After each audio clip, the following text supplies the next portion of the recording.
It's the Bible on YouTube. Welcome to the Chronological Gospel. I like to put these together. Well, I didn't put them together. Somebody else did. But I like to do this. This is what I do every morning is I read the Gospel, the story of Jesus, the actual story of Jesus, back and forth every year, however long it takes me to get through it. And I read just a little bit out of the day. Today, we're focusing on Matthew 3, 13 through 17, Mark 1, 9 through 11, and Luke 3, 21 through 22. So all three of these passages deal with the same event in Jesus' walk in his life. So let's start with Matthew here. The baptism of Jesus. Then Jesus came from Galilee to the Jordan to be baptized by John. But John tried to deter him, saying, I need to be baptized by you, and do you come to me?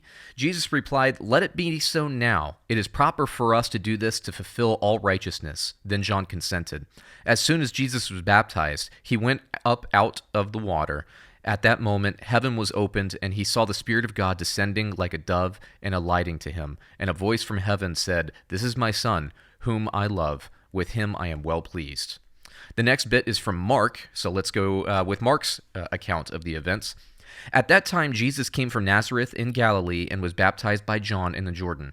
Just as Jesus was coming up out of the water, he saw heaven being from open and a Spirit descending on him like a dove, and a voice from heaven saying, You are my Son, whom I love. With you I am well pleased. And lastly, Luke's accounts of the events. At that time, Jesus came from Nazareth in Galilee and was baptized by John in the Jordan.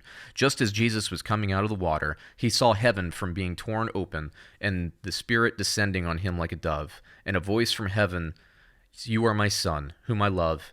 With you I am well pleased. So all three of these passages are pretty consistent. Matthew had more detail on John's hesitance to be baptized because he knows that Jesus is the Savior.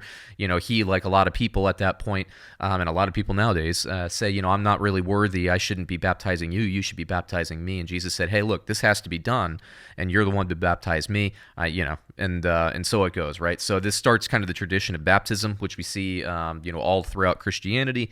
And there we are. So that's today's reading. This is the 10th of these. Go back, watch some other videos. Always like, comment, subscribe. That helps out the channel. That helps out the spreading of the chronological gospel. But, I'm not out to make an audience. I'm out just to put it out there.